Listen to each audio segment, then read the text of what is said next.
Bonjour à tous, ça fait quelque temps qu'on ne s'est pas vu. On va continuer aujourd'hui la traduction de La guerre des Gaules de Jules César. On en était rendu au chapitre 4 du livre 1. Je fais un petit résumé de ce qu'on a vu jusque-là. Dans le chapitre 1, César nous faisait une espèce d'exposé géographique sur la Gaule, où il parlait des peuples et des dieux, si je puis m'exprimer ainsi, mais aussi des rivalités, enfin des différences, et donc des rivalités entre les peuples. Pourquoi est-ce que c'est important? Parce que César doit justifier son entreprise, il doit justifier cette conquête.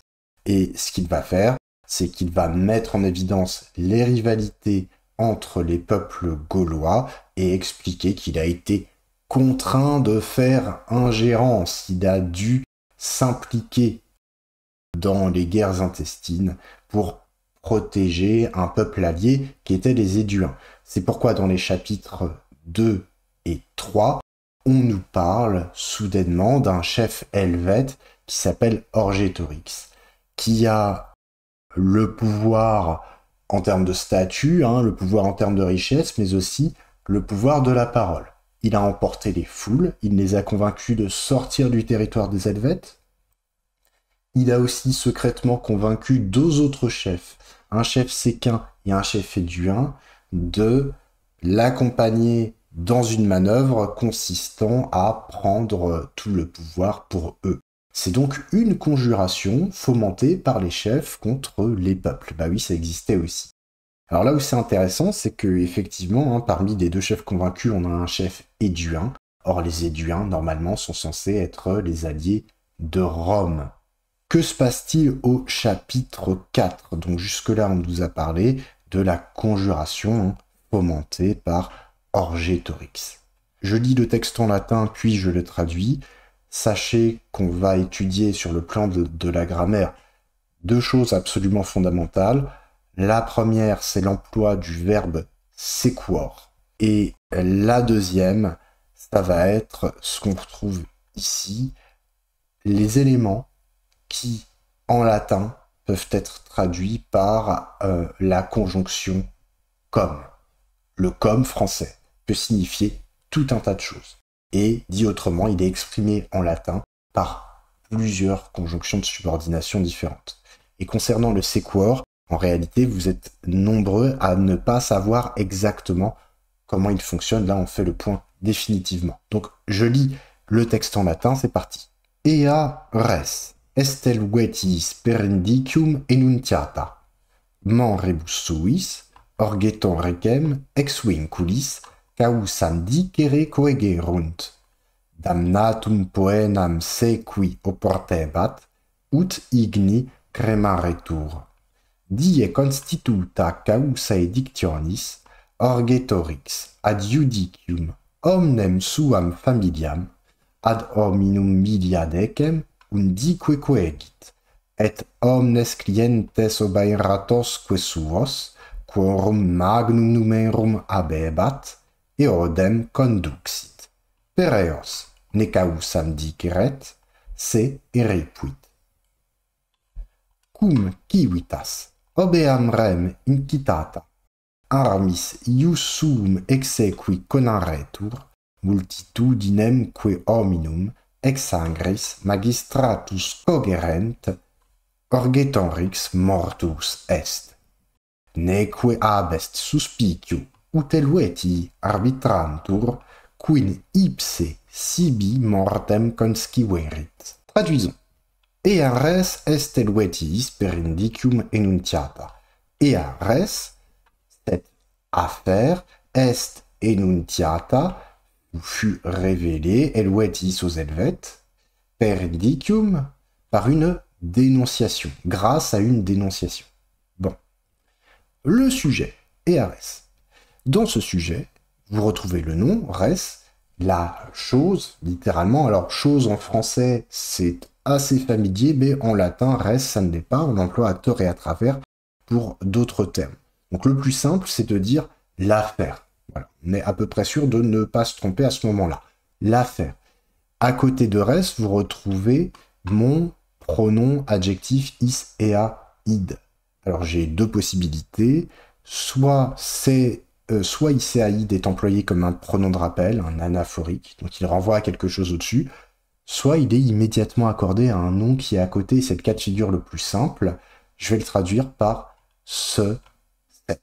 D'accord? En latin, dans la grammaire latine, on dira que c'est un adjectif, mais dans la grammaire française, ça rentre dans la catégorie des déterminants et des démonstratifs. Ce, ceci. D'accord? Donc, ea res, cette affaire, la conjuration, le complot fomenté par Orgetorix. Est enuntiata fut dévoilé. Vous reconnaissez dans enuntio, enuntias, enuntiare, hein, c'est un verbe de première conjugaison. Vous reconnaissez dans ce verbe peut-être nuntius, le messager. Nuntius, le messager, d'accord? Donc ici, on est au parfait, mais on est précisément au parfait passif, hein, qui demande une périphrase. Il n'y a pas de conjugaison spécifique en latin pour le parfait passif. Ça demande une périphrase. Enuntiata est accordé au féminin avec le sujet eares. Donc cette affaire, est enuntiata, fut dévoilée à qui? Le complément ici est eluetis. Eluetis est dévoilé aux Helvètes per indicium. Per indicium. Ici, c'est un groupe prépositionnel. On a per avec un accusatif et qui introduit le complément de moyen. Le complément de moyen et particulièrement le complément de moyen pour les vivants, les animés. C'est pour ça que j'ai dit moyen humain en quelque sorte, même si c'est un peu maladroit comme expression. Donc grâce à plutôt que par, qui fait penser plutôt à un complément d'agent. Quand on traduit avec par, c'est plutôt le complément d'agent. Bref, cette formule, vous la retrouvez fréquemment sous la plume de César quand il dit per exploratores, grâce à des éclaireurs. Je prends la suite. Moribus suis, conformément à leur mœurs. Coegerunt, ils contraignirent, orgetorigem, orgetorix, causam, dicere, à plaider sa cause, ex vinculis, dans les chaînes. Bon, reprenons les choses très simplement. On s'occupe déjà de cet ablatif moribus suis, d'accord, ce complément circonstanciel. On peut dire que c'est un complément circonstanciel de manière, hein, l'ablatif ça sert à ça, à donner globalement les circonstances de l'action. Moribus suis, selon leur mœurs, d'accord, conformément à leur mœurs, on peut le dire comme ça. Vous avez ici sous, sua, suum, qui est réfléchi et qui renvoie au sujet du verbe. Selon leur mœurs à qui? Aux Helvètes. Les Helvètes, c'est le sujet sous-entendu du verbe coegerunt que j'ai traduit par contraignir, forcer. Alors, effectivement, on n'a pas d'indice évident pour nous indiquer ce que c'est que le sujet. Il est sous-entendu dans le verbe, mais logiquement, on m'a parlé des Helvètes juste avant. Bon, ça peut pas être Orgetorix qui est complément ici, ça peut pas être Eares, l'affaire en elle-même. On m'a parlé des Helvètes, ils doivent être sujet du verbe par la suite. J'aurais pu écrire Eluetii coegerunt. Ce verbe, qu'est-ce que c'est? C'est coago. Cum, ago. Le premier sens qu'on vous donne, je crois, dans le dictionnaire, c'est le fait de rassembler, d'accord, de rassembler. D'ailleurs, le verbe va être employé dans ce sens après la coégite, on y reviendra après. Donc ça peut être soit rassembler, soit contraindre, forcer. Ce verbe régit une proposition infinitive qu'on a ici. Causam dicere. J'ai mon verbe à l'infinitif, dicere. Ce verbe, il a mon sujet orgetoricem à l'accusatif. Dans la proposition infinitive, j'ai un verbe à l'accusatif, donc orgetoricem, et il a un complément causam. Donc il contraignir littéralement orgetorix à dire causam, la cause, à dire le motif. Alors, on a plusieurs manières de traduire causam. Ici, c'est une expression consacrée qu'il faut savoir par cœur. Dicere causam signifie plaider sa cause, faire un plaidoyer, se défendre devant le tribunal. D'accord? Donc ils contraignirent Orgetorix à plaider sa cause, causam dicere. On reviendra sur cette expression juste en dessous, là, vous comprendrez pourquoi. Ex vinculis, dans les faits, encore un groupe prépositionnel, c'est-à-dire une préposition avec un nom ou un groupe nominal. Ex vinculis, vinculis, ce sont les chaînes. Et là, vous allez vous demander, mais pourquoi est-ce que je n'ai pas écrit in vinculis? Ex, c'est bizarre. Ex, on m'a dit que c'était pour le mouvement quand on part d'un endroit pour arriver ailleurs. Alors, quand on vous enseigne l'emploi de ex avec un ablatif, vous pensez au mouvement. Vous oubliez que ex exprime avant tout l'origine d'un mouvement, voire l'origine d'une action dans le contexte général de la phrase. Donc, dit autrement, de quel endroit Orgetorix parle-t-il? Eh bien, il parle de ces chaînes, de cet endroit-là. D'accord? Pour dire que des cavaliers parlent de leur cheval, César va dire ex equis, par exemple. Bon, on passe à la suite. Damnatum poena sequior portebat, utigni cremaretur. Alors là, je vais demander toute votre attention, c'est là qu'on va parler de sequor. Au portebat, qu'est-ce que ça veut dire? C'est un verbe impersonnel, il faut. Ici, au portebat est à l'imparfait, donc il fallait. D'accord? Il fallait quoi exactement?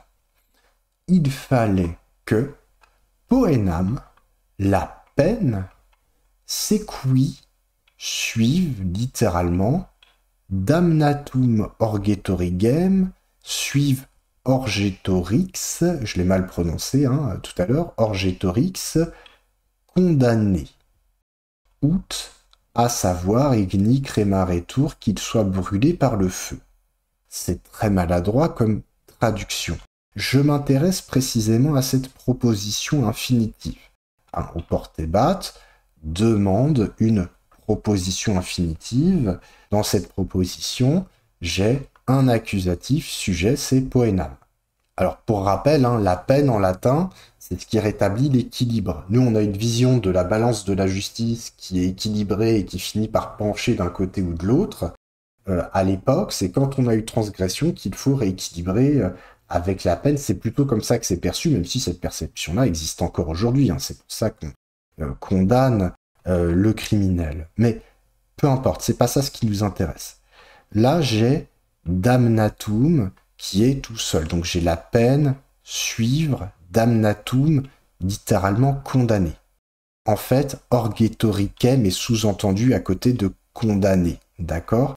Donc, moi, je vais faire plus simple. Plutôt que de dire orgetoricem damnatum, orgetorix condamné, je vais dire la condamnation. Même si damnatum n'est pas un nom, vous m'avez compris. Donc, la peine, suivre, une peine, suivre la condamnation, out, à savoir, etc., etc. Comment est-ce que je peux traduire ça de façon beaucoup plus élégante et beaucoup plus intelligente? Le verbe c'est quoi? C'est un verbe déponent. Première chose à absolument retenir, c'est un verbe déponent, conjugaison passive, emploi actif. Donc sequor aliquem, littéralement, signifie suivre quelqu'un. Jusqu'ici, ce n'est pas très compliqué. Là où ça devient un peu plus obtus, c'est quand on a une structure de type X suit Y. X sequitur Y. Auquel cas s'installe souvent un rapport de conséquence. Il s'ensuit que. Vous voyez? Quelque chose dans ce genre-là. Donc on a un rapport de conséquence. Moi, quand j'étais étudiant, je ne comprenais pas bien comment fonctionnait cette structure, et puis j'ai pris du galon, et au bout d'un moment, je me suis dit qu'il fallait régler ce problème. Et comment on fait pour régler ce problème de la manière la plus simple qui soit? Mais ça consiste à ouvrir le dictionnaire aux mots qu'on connaît parfois déjà ou qu'on connaît mal. C'est la meilleure chose à faire pour commencer. Et qu'est-ce que je trouve dans l'article sur sequor? Je trouve rapinae sequuntur largitionem, donc une citation que Félix Gaffio a pris chez Cicéron. Littéralement, ça signifie rapinae, les rapines, les vols, si vous préférez, rapinae, les rapines, sequuntur, suivent largitionem, la prodigalité, c'est-à-dire la très grande générosité. Quand on donne beaucoup, quand on a beaucoup de richesses qui circulent, c'est le début des vols. C'est ça ce que ça veut dire. Rapinae, les rapines, secuntur, suivent l'argitionem, la prodigalité. Comment est-ce que Félix Gaffio traduit cette phrase? Il écrit « À la suite de la prodigalité viennent les rapines ». Dans sa traduction, les rapines sont bien sujets du verbe. Ce n'est pas le même verbe, ce n'est pas suivre exactement. Mais, en termes de structure, les rapines est bien sujet du verbe, tout comme rapinae était sujet de secuntur. D'accord? Au lieu de mettre un complément comme en latin, l'argitionem complément de secuntur, qu'est-ce qu'il a fait? Il a mis en évidence, en fait, le mot prodigalité au début de la phrase, d'accord? Avec cette expression à la suite de la prodigalité. Il a appuyé là-dessus. Il a appuyé l'idée que, dans un premier temps, est la prodigalité, l'argitio, puis, en conséquence, s'ensuivent de manière logique les rapines. C'est pour ça qu'il nous fait cette structure-là. Donc j'ai mon Y qui arrive là, à la suite de Y, viennent ou s'ensuivent X. Ok? C'est quelque chose que vous pouvez retenir. Là, dit comme ça tout de suite, vous êtes peut-être un peu embrouillé, notez-le, revoyez-le et apprenez-le. Qu'est-ce que ça donne dans notre texte? Je vais oublier au portebat et je vais faire comme si sequor était conjugué. Je fais comme si j'avais sequitur. Ok? Je le traduis par un présent, c'est encore ce qu'il y a de plus simple pour le moment. Donc, littéralement, je dois avoir la peine, poenam, sequi, suis, damnatum, la condamnation, on va le dire comme ça. Et si je traduis comme Félix Gaffio, je vais avoir à la suite de la condamnation, je prends le second terme, à la suite de la condamnation, s'ensuit, poenam, une peine, d'accord? Une peine est le sujet du verbe s'ensuivre, donc s'ensuit une peine, ut, à savoir, etc. Avec au portebat et en respectant les temps, qu'est-ce que ça donne? Ça donne au portebat, il fallait que, après la condamnation, damnatum, sequi, s'ensuive, poenam, une peine. Ok? Une peine. Et quelle est-elle cette peine? Ut igni cremaretur. À savoir qu'il soit brûlé au moyen du feu, littéralement, qu'il soit brûlé par le feu. Bon, ut avec un subjonctif. Quand on vous le présente comme ça, vous pensez tout de suite à une subordonnée de but, pour que, afin que, ou bien vous cherchez un ita qui serait avant, quelque chose qui me permet de penser qu'on a une subordonnée consécutive, de telle sorte que. C'est pas forcément le cas. Ici, on a un cas qui est assez fréquent de out et qu'il ne faut pas oublier, c'est quand out ouvre une subordonnée qui développe un terme précédent. Ici, ut igni cremaretur développe poenam. Voilà, développe poenam. Quelle est cette peine? Eh bien, ut, à savoir igni cremaretur, qu'il soit brûlé par le feu. Vous voyez que cremaretur, dernière chose, est au subjonctif imparfait. C'est au subjonctif imparfait, alors que les verbes à l'indicatif, les deux d'ailleurs, donc on est sûr de ne pas se tromper, sont à un temps du passé. Alors là, c'est de l'imparfait, là, c'est du parfait, mais sont à des temps du passé. Et donc, on a concomitance entre les actions, tout simplement. Voilà, on a concomitance, on n'est pas sur un cas d'antériorité, ça ferait pas sens. Il ne peut pas être brûlé avant d'avoir été condamné. Lisons la suite. Die constituta causae dictionis. Au jour fixé pour son plaidoyer, je vais mettre une virgule, Orgetorix.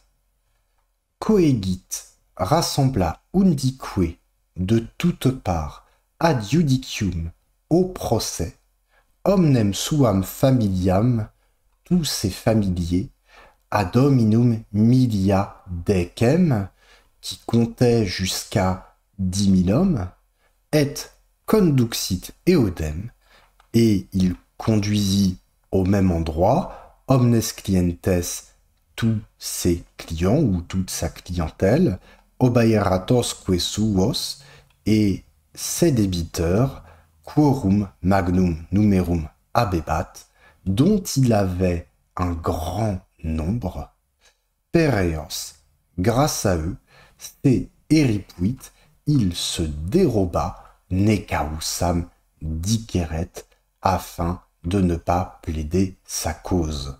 On va reprendre les choses dans l'ordre. Die constituta, c'est un ablatif absolu, d'accord, littéralement, au jour fixé. Au jour fixé, de quoi exactement? Dictionis, littéralement du discours, causae, de la cause. Et moi, je l'ai traduit par plaidoyer. Ici, vous retrouvez ce qu'on a vu tout à l'heure, causam, dicere, dire la cause, c'est-à-dire plaider sa cause, faire son plaidoyer. Quelle est la différence? À la place du verbe dicere, j'ai dictio, dictionis. Les noms en io sont des noms d'action. Dictio, c'est littéralement le fait de dicere, d'accord? Le fait de dire. Dictionis est au génitif. C'est un génitif qui précise die, tout simplement, donc le jour fixé du discours, du fait de dire causae, la cause, causae est génitif, et c'est un génitif qui, lui, va compléter dictionis. Donc le jour du discours de la cause. C'est un petit peu alambiqué comme ça en français, mais en latin, ça coule vraiment tout seul, sachant qu'en plus, on a eu dicere, causam juste au-dessus. La langue de César est très claire à ce niveau-là, donc je reprends die constituta, au jour fixé. Là, on a quand même un verbe qui a un sens légal. Il faut vraiment retenir ça. Ça a été voté ce jour. Au jour fixé, causae dictionis, du discours de la cause. Alors, je vais plutôt dire de son plaidoyer, même si on n'a pas son en latin qui est exprimé. Moi, je le rajoute en français pour éviter les répétitions. Orgetorix, donc orgetorix, c'est sujet du verbe coegit. C'est coago qu'on a vu tout à l'heure, mais là qui a son sens de rassembler, cum ago, donc orgetorix, coegit, rassemble. Omnem suam familiam, j'ai un accusatif COD du verbe, il rassemble toute sa famille. Attention à familia. Familia, vous le savez certainement, ne désigne pas le noyau, comme on dit aujourd'hui, de la famille, papa, maman, bébé. C'est l'ensemble des individus qui tournent autour de la famille. Et d'ailleurs, c'est tout à fait clair, puisque juste après, on a décrit ad hominum milia decem. Alors, qu'est-ce que ça veut dire? Milia decem, littéralement 10 000, d'accord, 10 000. Et je vais avoir un complément de mon nombre au génitif. Hominum, c'est un génitif. En français, je le traduis par 10 000 hommes, tout simplement. L'emploi des nombres est différent entre le français et le latin. Quelques petites remarques sur les nombres en latin quand même. Decem est invariable, milia est variable, mais seulement au pluriel, pas au singulier mille. Donc 10 000 d'hommes en latin, nous on va dire 10 000 hommes. Ad, avec un nom de nombre, à l'accusatif, signifie jusqu'à, d'accord? Ad media decem hominum, jusqu'à 10 000 hommes. Tout ça représente sa familia. Donc, je pourrais traduire familia par ses proches, ses familiers. Donc il les rassemble ad judicium, au procès. J'ai un ad avec un nom à l'accusatif qui indique le lieu où l'on va, n'est-ce pas? Judicium, ce sera le procès. Undique, de toutes parts. De toutes parts, ils viennent. D'accord? Et, qu'est-ce qu'il fait d'autre? Conduxit. Il conduit un secum educo que vous reconnaissez peut-être. Enfin, j'ai dit il conduit, il conduisit. On est au parfait encore. Coegit est au parfait. Conduxit est au parfait. Et orgetorix conduisit. Qui, quoi, omnes clientes obaeratos que suos. Omnes clientes, tous ses clients. Je pourrais traduire par un singulier toute sa clientèle. On a concrètement un système de patronage et de clients chez les Gaulois. C'est une information qui nous échappe un petit peu, mais qui vraiment résonne à l'oreille du Romain qui entend ce texte de César. Les Gaulois aussi ont des patrons et des clients, ils ont un rapport peut-être semblable au nôtre, alors pas tout à fait, hein. C'est un rapport qui est relativement guerrier chez les Gaulois. D'ailleurs, si Vercingétorix arrive à lever autant de monde contre César, c'est parce que c'est un patron extrêmement important en Gaule. Donc lui, il va rassembler omnes clientes, toute sa clientèle, obainratos que subos, ainsi que, ses débiteurs, obainratos que subos. Je vous répète que sous soit sum renvoie au sujet du verbe conduxit, ce qui signifie que ce sont ses débiteurs à lui, Orgetorix. Combien en a-t-il? Quorum magnum numerum abebat, quorum littéralement desquels, c'est le pronom relatif, hein, qui, quae, quod au génitif pluriel. Son antécédent, ça va être l'ensemble, hein, ces deux groupes nominaux, tous les clients et ses débiteurs, ok, et littéralement, hein, je le prends comme c'est écrit en latin, quorum, dont abebat, il avait magnum numerum, accusatif COD, un grand nombre. Où est-ce qu'il les conduit? Eodem, au même endroit, d'accord? C'est-à-dire au procès, on est d'accord. Eodem répond, je vous l'ai indiqué là à droite, répond à la question quo. Rappelez-vous des 4 questions.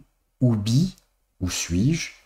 Quo, où vais-je? Unde, d'où viens-je? Et quoi, dans quelle étagère? Non, je plaisante. Par où? Quoi, par où? Donc là, c'est quo, c'est vers où? Donc eodem, vers le même endroit, au même endroit. Péréos, grâce à eux, on retrouve notre père avec un accusatif qui me donne l'idée du moyen humain qu'on a vu au-dessus, là, avec per indicium. Donc, Péréos, grâce à eux. Qui ça, eux? Ici, j'ai Iséaïde, qui est tout seul, contrairement à tout à l'heure où j'avais Ea res, cette chose. Donc, s'il est tout seul, c'est qu'il est employé comme un pronom de rappel ou comme un anaphorique, si vous préférez. Qu'est-ce qu'il rappelle? Eh bien, il rappelle tout ce beau monde, hein, la clientèle, les débiteurs, la familia, enfin tous ces gens qui ont été rassemblés. Donc là, on a vraiment un anaphorique, un pronom qui sert concrètement de coquille dans lequel on va pouvoir mettre un maximum de choses, si je puis me permettre. Péréos, grâce à eux, c'est eripuit. Il se dérobe. Littéralement, il arracha, eripuit, il arracha, c'est lui-même. C'est est un pronom réfléchi. D'accord? Il arracha lui-même. Je ne vais pas le dire comme ça en bon français, je vais dire qu'il se déroba Péréos grâce à eux. Donc il se déroba au procès grâce à eux. Je pourrais un petit peu broder pour que ce soit plus clair en français. Ne causam diceret. Ne avec un subjonctif, on va le traduire ici avec l'expression pour que ne pas. D'accord? Out avec un subjonctif, ça aurait été une proposition finale pour que afin que. Et pour dire le contraire, pour dire pour que ne pas, une proposition finale négative, je mets le contraire de out, je mets ne. Donc j'obtiens ne pour que ne pas. Diceret, on est au subjonctif imparfait. Causam diceret, on retrouve notre expression dicere causam, afin de ne pas plaider. On prend la suite.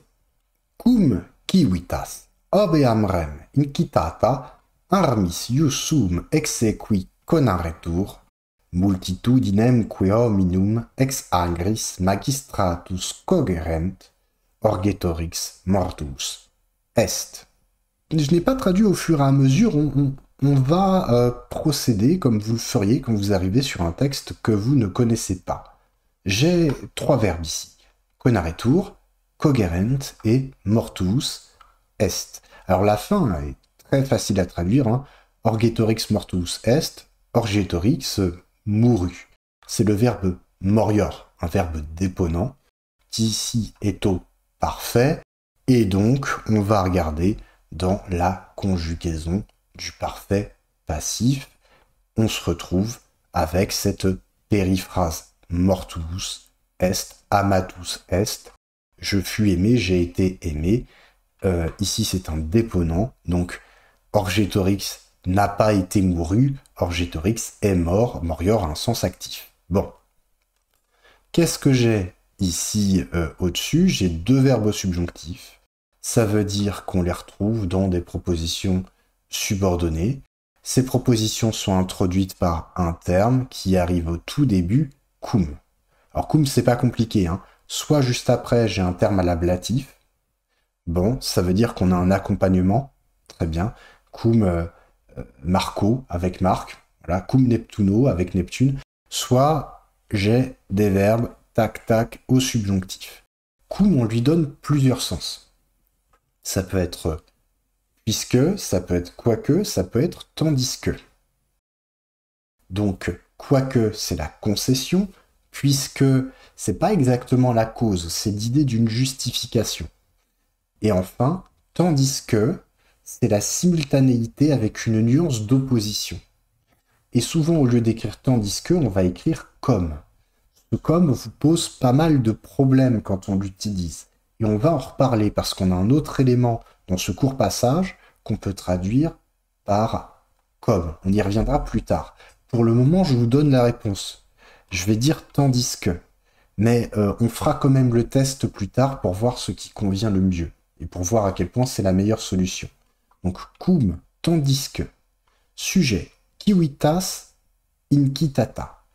La cité, civitas, l'ensemble des citoyens, il faut le comprendre comme ça. Civitas, vous remarquez que là encore, César emploie un terme tout à fait latin, un terme institutionnel pour parler des Gaulois. Donc les Gaulois ont des cités, les Gaulois ont des institutions.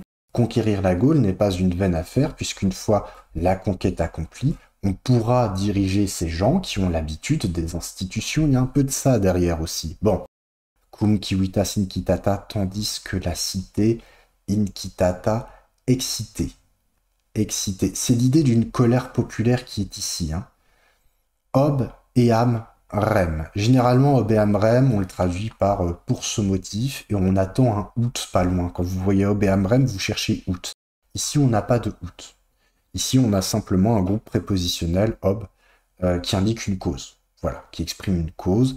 Ob eam rem, à cause de cette affaire. On retrouve notre ea res, qui était au tout début du 4e chapitre. Il est repris. Hein, tout simplement, il est repris à l'accusatif.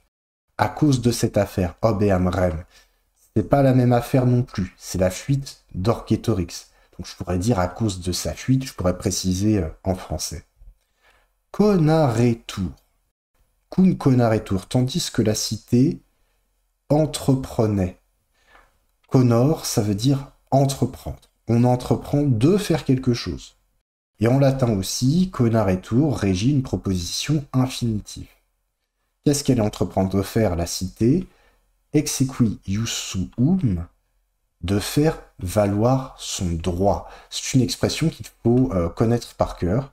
Ius suum exequor, ou bien ius suum persequor, faire valoir son droit, dans l'idée d'obtenir le châtiment, dans l'idée d'attaquer, vraiment de faire condamner la partie adverse. Vous reconnaissez dans persequor et exequor le verbe suivre, sequor, qui est préverbé. Dans les deux cas de figure, on a l'idée de suivre, mais vraiment de façon continue, de bout en bout. Donc on a une idée d'effort et d'arriver jusqu'au bout.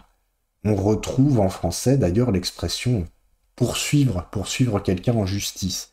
C'est dans la même idée.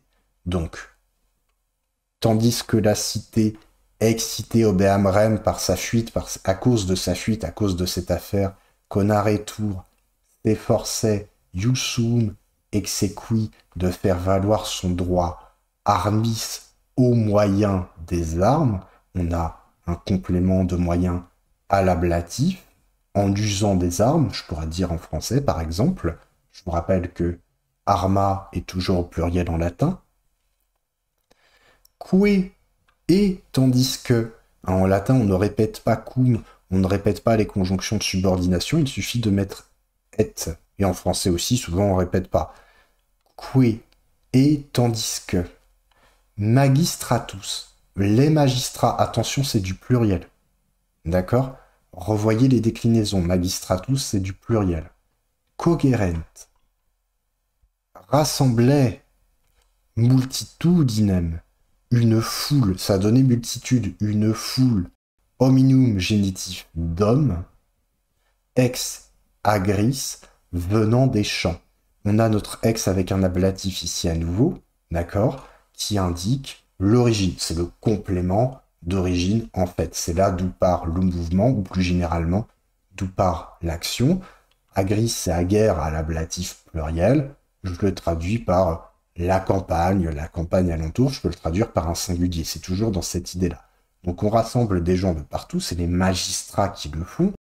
Tiens, encore un terme typiquement romain pour parler des Gaulois qui ont leur institution. Bon, bref. Tandis que, orgetorix mortus est. Orgetorix mourut. C'est ballot, c'est embêtant. Revenons à notre cum maintenant. Je vous ai dit que cum, ça pouvait avoir 3 sens différents.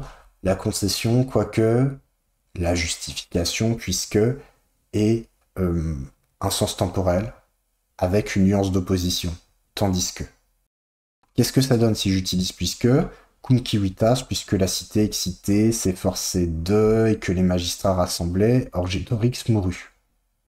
Je ne vois pas très bien le rapport, en fait, entre les deux. Cette espèce de rapport de justification, de conséquence, je ne le trouve pas. Quoique, c'est très léger. Si vous faites la phrase avec quoique, ça ne marche vraiment pas très bien. Le mieux, c'est tandis que, on a une action qui est en déroulement. Comme Athènes était florissante, tac, tout à coup, j'ai quelque chose qui empêche le bon déroulement des choses, soit, comme c'est le cas ici, le rend complètement vain. C'est ce qui marche le mieux. Je peux aussi traduire cum par le français comme, qui a la même valeur ici que tandis que. Quand vous pensez à comme, chaque fois qu'on vous dit comme, vous pensez à la comparaison. Ce n'est pas toujours le cas. On peut utiliser comme pour d'autres choses. Et ici, il a la valeur de tandis que. On prend la suite. Neque abest suspicio. Queen. Littéralement, neque suspicio abest. Et le soupçon abest n'est pas loin, queen, que, ipse lui-même, orgetorix en personne, d'accord, sibi consciverit, décida pour lui, mortem la mort, ut eduetii arbitrantur. Comme, eduetii des elvet, arbitrantur, en juge, l'estime, le pense. Alors là, j'ai pas mal de choses à dire. D'abord, sur la formule qu'on trouve ici. Vous connaissez peut-être des formules de ce type-là, par exemple, non dubium est queen. Il n'est pas douteux que, qu'on traduira par il est certain que. Non dubium est queen, comment ça marche exactement? Eh bien, on a un verbe principal, est, et puis on a une conjonction de subordination, queen, qui va introduire un verbe subordonnant, subjonctif ici, c'est consciverit. Là, c'est un petit peu la même idée. À la place de dubium, qu'est-ce qu'on va avoir? On va avoir suspicio, le soupçon, et à la place de est, on va avoir abest. Alors, pour rappel, abest, c'est le seul verbe préverbé de être qui demande un complément à l'ablatif. Tous les autres le demandent au datif, ça c'est une chose, mais surtout, on le traduit par être loin de. D'accord? Pas par être absent, c'est être loin de. Le premier sens, c'est être loin. Donc, littéralement, neque et ne pas, et suspicio, le soupçon, abest, n'est pas loin, queen, que. Je pourrais le traduire différemment en français, je dirais plutôt, et on n'est pas loin de soupçonner que. Ça marche aussi comme ça, on n'est pas loin de soupçonner que. Pourquoi est-ce que j'ai queen à la place de out, soit dit en passant? Parce que dans la principale, mon verbe est précédé d'une négation. Donc dans ce cas de figure-là, on va trouver queen après. Et c'est pareil dans non dubium est queen. On n'est pas loin de soupçonner que ipse, ipsa, ipsum, c'est un pronom qui permet de renforcer me ipse, moi-même, te ipse, toi-même, se ipse, lui-même. Il va rester ipse. Ici, ipse renforce en fait orgetorix, qui est sous-entendu. Donc ipse, je vais le traduire par orgetorix en personne. À la place de lui-même, souvent on dit en personne. Orgetorix en personne. D'ailleurs, ipse renvoie au sujet de consciverit. Alors comment fonctionne ce verbe? C'est conscisco. Il a un complément au datif. Mi conscisco, ça veut dire littéralement je décide pour moi. Je prends la responsabilité de. Je prends la décision personnelle de. D'accord? Je décide pour moi littéralement. Donc, sibi consciverit, il décida sibi pour lui, ou plutôt, il avait décidé pour lui. Pourquoi est-ce que je dis il avait décidé exactement? Eh bien, on va regarder le temps de consciverit. C'est un subjonctif, certes, mais c'est un subjonctif au parfait. D'accord? Or, j'ai un verbe abest dans la principale qui est au présent. Donc là, j'ai deux solutions. Soit dans la subordonnée, j'ai un subjonctif présent et j'ai concomitance des actions, soit j'ai dans la subordonnée un subjonctif parfait, et ce qui se passe dans la subordonnée précède ce qui se passe dans la principale. Donc, c'est logique. Il a fallu qu'il se tue pour que les gens soupçonnent qu'il s'est il a tout seul décidé de se donner la mort. C'est logique. D'accord? Je reprends donc depuis le début. Neque abest suspiciu quin. Et on n'est pas loin de soupçonner que ipse orgetorix en personne, sibi consciverit, avait pris seul la décision de mortem, de se donner la mort. Ce que je traduis par seul, c'est ce sibi, c'est ce sens que j'essaie de retranscrire, au lieu de dire décida pour lui, qui est un peu lourd. Hein. Ut elueti arbitrantur. Comme les Helvètes l'estiment, comme les Helvètes en jugent. Arbitror, c'est encore un verbe déponent. C'est un verbe, oui, de penser, mais c'est un verbe qui permet d'exprimer le jugement. Elueti est sujet du verbe, d'accord, mais surtout ut. Ut, qu'est-ce que c'est? Je l'ai traduit par comme, mais c'est un autre comme. C'est un comme, subordonnant lui aussi, qui exprime la comparaison. D'accord? C'est un comme qui exprime la comparaison. C'est très important. Ce n'est pas comme le comme de tout à l'heure, le cum, qui était l'équivalent de tandis que. Donc vous avez ici plusieurs termes latins qu'on peut traduire en français par comme, et ça vous embrouille un petit peu, vous vous emmêlez les pinceaux, parce qu'en fait, le comme français peut exprimer plusieurs subordonnés. Alors, c'est pas exactement une subordonnée ici, c'est une proposition incidente. Ça veut dire que c'est une proposition qui n'est pas spécialement dépendante du reste de la phrase, qui se détache du reste, et qui est un peu comme une parenthèse. Hein, elle apporte une information générale, on met des tirets autour, parfois, bon, on n'avait pas de ponctuation en latin. Ici, en fait, cette proposition rapporte tout de même la pensée des Helvètes. On parlerait peut-être plus d'incise en grammaire française, mais ça ne nous intéresse pas beaucoup pour la grammaire latine. Voilà, la prochaine fois, qu'est-ce qu'on fait? Eh bien, on passe au chapitre 5. Je vous encourage, je vous souhaite de garder la force et la vigueur pour continuer à travailler. À la prochaine fois.